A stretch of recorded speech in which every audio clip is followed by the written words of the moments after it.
Hello बच्चों, कैसे हैं आप सब लोग? बढ़िया है।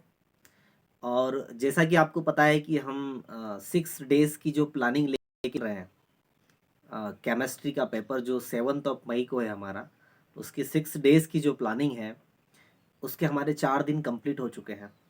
4 दिन की प्लानिंग में मैंने आपको सब कुछ बताया है। 4 वीडियोज़ हैं, आप उन्हें देख लीजिएगा। आई होप आपने उन्हें देख लिया होगा। तो वन 1 मई, 2 मई, 3 मई और 4 मई, यहाँ तक हम आ गए 4 दिनों तक। 5th और 6 मई को मैंने थोड़ा सा फ्री रखा था आपको, कि उस दिन फ्री रहना, मैं आपको बताऊंगा। तो उसी उसी बात को करने के लिए या उसी के रिस्पेक्ट में बात करने के लिए मैंने आपके ये वीडियो बनाया है। स्पेशली 5th और 6 मई को हमें क्या करना है, ठीक है। तो एज ए स्टूडेंट मैं आपसे बात कर रहा हूँ, है ना, एक तरह का स्टूडेंट ही समझ लीजिए कि कुछ प्रॉब्लम्स मुझे पता होती है ना, कि वाकई में आपके साथ क्या प्रॉब्लम है। इसीलिए मैंने 5th और 6th को क्या रखा, फ्री रखा, है ना। उसमें कुछ काम नहीं दिया था आपको मैंने एक्स्ट्रा में। लेकिन होता क्या है एक्चुअली, बहुत सारे काम आने की वजह से या कुछ सिलेबस ज़्यादा होने की वजह से या कुछ भी प्रॉब्लम आ जाती है यार, तो कुछ थोड़ा पेंडिंग वर्क रह जाता है ना। तो उस पेंडिंग वर्क को हमें 5 मई को करना है। 5 मई को करना है हमें। तो उसके लिए क्या करना है कि 4 मई की नाइट जो है हमारे, उसमें हमें वो पॉइंट्स लिख लेने हैं जहां हमें कन्फ्यूज़न है। हमने जो टॉपिक पढ़ रखे हैं, पढ़े 4 दिनों में, क्या कन्फ्यूज़न आ रहा है, किस फार्मूले में हमें प्रॉब्लम है, किस न्यूमेरिकल के साथ डील करने में कौन सा फार्मूला लग रहा है, किस फार्मूले को रीअरेंज करने में हमें प्रॉब्लम जा रही है ना। तो एक बार प्लीज़ उनको देख के उनकी एक लिस्ट बना लें, ठीक है। 4 मई की इस नाइट को आप यदि उनकी लिस्ट बनाते हैं तो सीधा सा हम 5th मई की मॉर्निंग से उस पर काम करने लग जाएंगे। तो 5th मई को क्या करना है आपको समझ में आया है। कुछ थोड़ा बहुत पेंडिंग वर्क रहा है आपका, वो हमें करना है 5th मई को। कुछ चीज़ें मेमोराइज नहीं रहती है, भूल जाते हैं हम, हमारी आदत है, स्वभाव है हमारा, नेचर है। तो वो हमें 5th मई को करना है। 5th मई को कर ही लेना है। फिर आप ये मत सोचना कि सर ये बोलेंगे कि 6 मई को भी जो पेंडिंग रह गया है वो 6 मई को। नहीं यार, 6 मई को आपको पूरा फ्री चाहिए। उस वो दिन आपके लिए बहुत ज़्यादा इंपॉर्टेंट रहेगा, जिस तरह से साइकोलॉजिस्ट कहती है और जिस तरह से मैंने एक्सपीरियंस किया है। तो वो मैं आपको बता दूं कि 6 मई आपके लिए फ्री रहना, हेजिटेट वाला नहीं होना, हेजिटेशन नहीं होना है उसमें। वहाँ पर आपको बिल्कुल स्ट्रेस फ्री रहना है। आपको नहाना है तो नहाइए, 4 बार नहाइए, कोई प्रॉब्लम नहीं है। आपको थोड़ा सा जो अच्छा लगता है काम वो कीजिए। तो 5th मई को आपने सारा पेंडिंग वर्क निकाल दिया अच्छे से, नोट्स वगैरह सबको और एक बार रिवाइज कर लिया, सब कुछ देख लिया। अब आप 5th की नाइट आराम से सोइए, बढ़िया, कोई टेंशन मत लीजिए। तो 5th और 6 मई, 6 मई को यदि आपकी नींद आपने 4-5 दिनों में पड़ी है या आपको ऐसा लग रहा है कि यार आपकी बॉडी थोड़ी सी पेन कर रही है या आपको नींद आ रही है, तो प्लीज़ 6 मई आप दिन में भी 1-2 घंटे सो लीजिए, कोई प्रॉब्लम नहीं है। क्योंकि आपको पता है ना कि बॉडी और माइंड रिलेटेड है। यदि यहाँ पर कुछ दर्द होता है बॉडी में तो वो माइंड को अफेक्ट करता है। तो माइंड का फोकस फिर कहाँ चला जाता है, फोकस हट जाता है उन चीज़ों पर से और दूसरी चीज़ों में लग जाता है जहाँ पर हम क्या है, बीमार हैं या किस तरह से बॉडी हमारी काम कर रही है।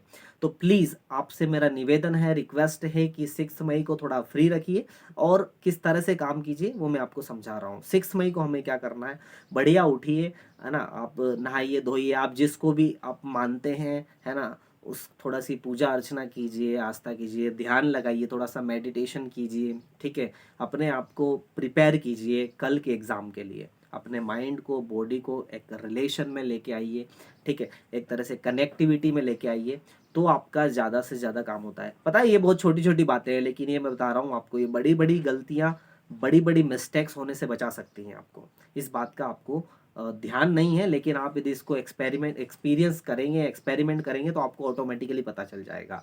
अब 6 मई को जो है, 6 मई को और क्या आपको काम करना है कि यार उसको बार बार याद नहीं करना है चीज़ों को, है ना। बार बार ये नहीं, ऐसा है कि जैसे कि मेरा मन होता है कि यार मैं एक काम करता हूँ, एक एग्जाम्पल लेते हैं हम लोग कि अभी मुझे सेल ईएमएफ निकालने बोला, तो ऐसे ही बैठे हैं और कुछ माइंड में कुछ नहीं है तो फिर कुछ आ जाता है ऑटोमेटिकली। तो ऐसा विचार आ गया कि हमारे पास इलेक्ट्रोड पोटेंशियल निकालने का क्या फॉर्मूला है, और उसी टाइम हो कुछ रहा है कि हम उसे भूल गए। और जैसे ही भूल गए हम, तो हमारे माइंड में ओ माय गॉड मैं तो ये भूल गया, अब क्या पता मैं सारे ही भूल गया, तो ऐसे में कल एग्जाम में गया या गई और भूल गया, तो ऐसी सबके साथ सिचुएशंस होती रहती हैं। तो इन सिचुएशंस को ओवरकम करने के लिए मेंटली स्ट्रांग होना ज़रूरी है, अपने आप पर बिलीव रखना ज़रूरी है, अपने आप पर हिम्मत रखना ज़रूरी है। देखो ना, आप सब लोग ही जानते हैं, यहाँ हम एक एग्ज़ाम्पल किसान की बात कर लेते हैं, तो किसान कितनी मेहनत करता है अपने खेतों में, वो पूरा टोटली प्रकृति पे डिपेंड करता है ना? तो एक मेहनत भी करता है, पैसे भी लगाता है, सारे एफर्ट्स डालता है, लेकिन आपको पता है अगर प्रोडक्शन नहीं आता है ना? या खराब हो जाती है फसलें, तो क्या वो हिम्मत हार जाता है?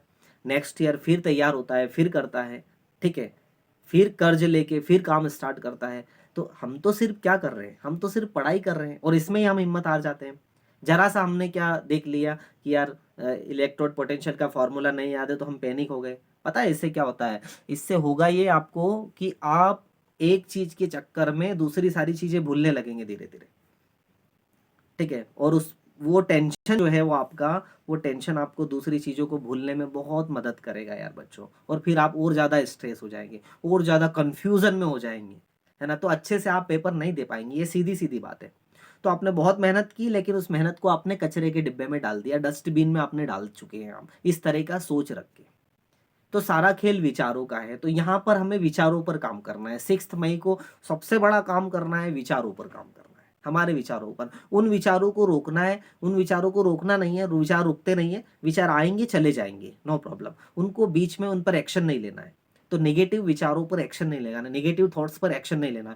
हमें ये नहीं होगा, हमें तो ये नहीं पता है। हो सकता है दोस्त ने कुछ भेज दिया हो, कोई सा सैंपल पेपर भेज दिया हो कि ये आएंगे ही आएंगे, किसी ने मोस्ट इंपॉर्टेंट क्वेश्चन भेज दिए कि ये तो आने ही वाले हैं केमिस्ट्री में, ये कर लो। लेकिन हुआ क्या एक्चुअली, एक्चुअली हुआ क्या कि आपने वो क्वेश्चन नहीं किए हैं, फिर आप उसके लिए 6 लास्ट दिन आप परेशान हो रहे हैं बहुत, ठीक है? परेशान हो रहे हैं। कुछ पेपर दे दिया कि यार ये पेपर तो आएगा ही आएगा, फिर आप उस पेपर को लेके परेशान हो रहे हैं जो आपने किया ही नहीं। तो बिलीव किस पे करना? जो 4 दिन का आपने प्लान किया है और जो आपने साल भर पढ़ा है उस पर बिलीव करना। एक दिन पर किसी पर बिलीव मत करना, मैं ये कह रहा हूँ आपको, ठीक है? तो ये डिस्ट्रैक्शन बोलते हैं जिसको हम, एक दिन आ जाता है और वो कर जाता है, वो डिस्ट्रैक्शन हो जाता है। तो 6 मई को आराम से, अपनी बॉडी कहीं पेन कर रही है, कहीं चीज़ें हैं, कहीं थोड़ा सा बीमार हैं आप लोग, तो उस पर भी थोड़ा सा काम कर दें। टैबलेट वगैरह लेके अपने आप को थोड़ा सा स्वस्थ रखें और अपने माइंड को बहुत ही फ्री रखें, मतलब उस दिन, है ना? कचरा इकट्ठा नहीं होने दें, बहुत डिस्ट्रैक्शन, आसपास के भी बहुत सारे डिस्ट्रैक्शन होते हैं, है ना? तो उन डिस्ट्रैक्शन को भी दूर रखिए, बहुत बहुत प्रिपेयर हो जाइए। अच्छे से नींद लीजिए 6 तारीख को, और 7 तारीख को बहुत ही पॉजिटिव, हंसते हुए, मुस्कुराते हुए और एक पॉजिटिविटी को लेकर एग्ज़ाम देने के लिए जाइए। अपने दोस्तों से भी मिलिए, खिलखिलाकर थोड़ा सा मिलिए, है ना? ऐसा स्ट्रेस में मत मिलिए, दिखिए मत ऐसा, बिकॉज आप क्या पता है, आपका जो चेहरा देखते हैं ना, तो दूसरे भी दिमाग खराब हो जाता है उनका भी, ठीक है? आप हालांकि आप ठीक हैं, आपके अकॉर्डिंग है, आपको मैं नहीं कह रहा हूँ, पर थोड़ा सा एक अपने आप के चेहरे को ऐसा बनाए एग्ज़ाम देने, ताकि आपकी वजह से दूसरे को कुछ हो नहीं, गिल्टी फील ना हो, या वो निगेटिव में नहीं चला जाए।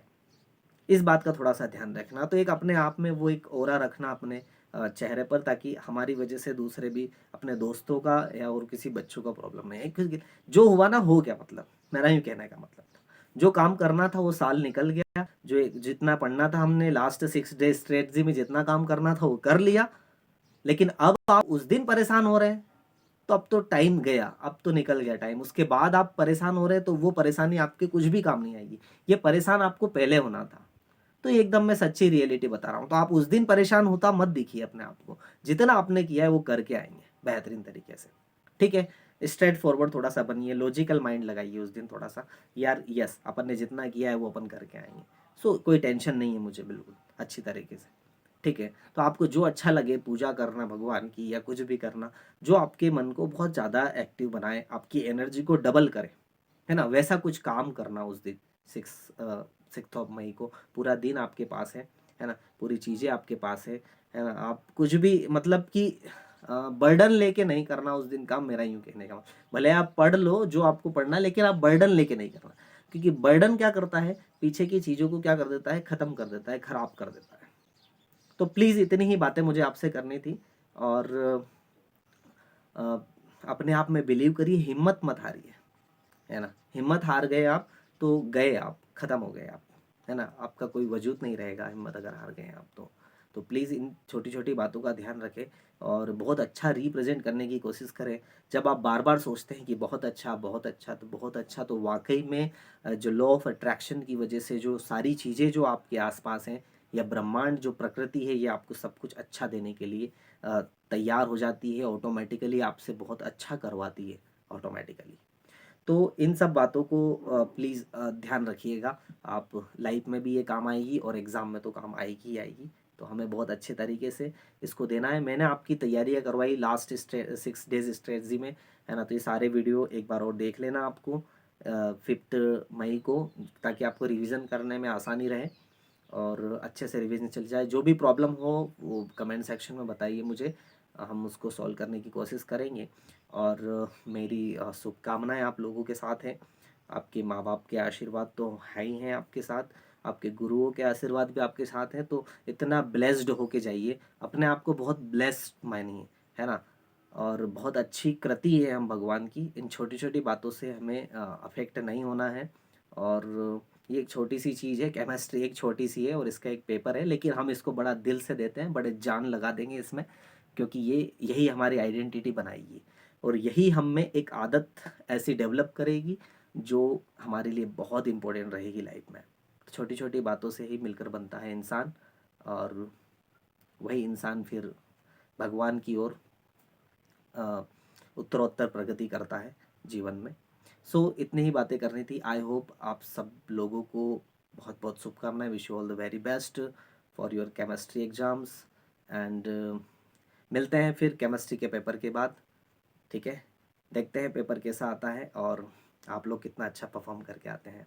और कॉपी रिप्रेजेंटेशन किस तरह से आपको करना है, किस तरह से लिखना है, इसके लिए मेरा वीडियो जो है वो आप देख लीजिएगा, how to write in a proper manner. एक वो भी है और एक स्पेशली केमिस्ट्री के बारे में भी मैंने बनाया हुआ है कि केमिस्ट्री में किन क्वेश्चंस को कैसा लिखना है और क्या ध्यान रखना है। तो एक बार उसको और देख लीजिएगा, ताकि अगर नहीं देखा हो तो ध्यान रखिएगा उसमें। अगर चीज़ों को ध्यान रखेंगे हम तो मिस्टेक्स नहीं करेंगे। कहीं कहीं बार ऐसा होता है कि बहुत चीज़ें याद होने के बाद भी हम क्या कर जाते हैं, मिस्टेक कर जाते हैं। तो अपनी वीकनेस पर भी काम कीजिएगा। 6 मई को अपनी वीकनेस पर काम कीजिएगा कि हमारी क्या क्या वीकनेस है। बाकी सारी तैयारियां कर लीजिएगा, क्या क्या चीज़ें आपको ज़रूरी है एग्ज़ाम में ले जानी, इंस्ट्रक्शंस कर लीजिएगा। ऐसा नहीं हो कि वहाँ जाकर आप कुछ चीज़ें भूल जाए। एग्ज़ाम सेंटर में जाकर आप बहुत सारी चीज़ें भूल जाते हैं। अगर भूल गए और फिर वहाँ पैनिक होने लगे तो फिर आपका फोकस कहीं और लग जाएगा, एनर्जी कहीं और लग जाएगी, जहाँ लगनी चाहिए वहाँ नहीं लगेगी। तो फिर हो जाएगी आपकी बहुत प्रॉब्लम और फिर आप मिनिमम इनपुट में मैक्सिमम आउटपुट नहीं ले। लेकिन हमारा ये सारा जो काम है वो मिनिमम इनपुट में मैक्सिमम आउटपुट लेके आना है, अपने आप से लेके आना है। So thank you so much for watching. I hope आप ने इसे पूरा सुना होगा, और पूरा सुनने के लिए बहुत बहुत धन्यवाद आपका। और इन सब चीज़ों का ध्यान रखेंगे और I am always with you. So thank you so much. Good luck.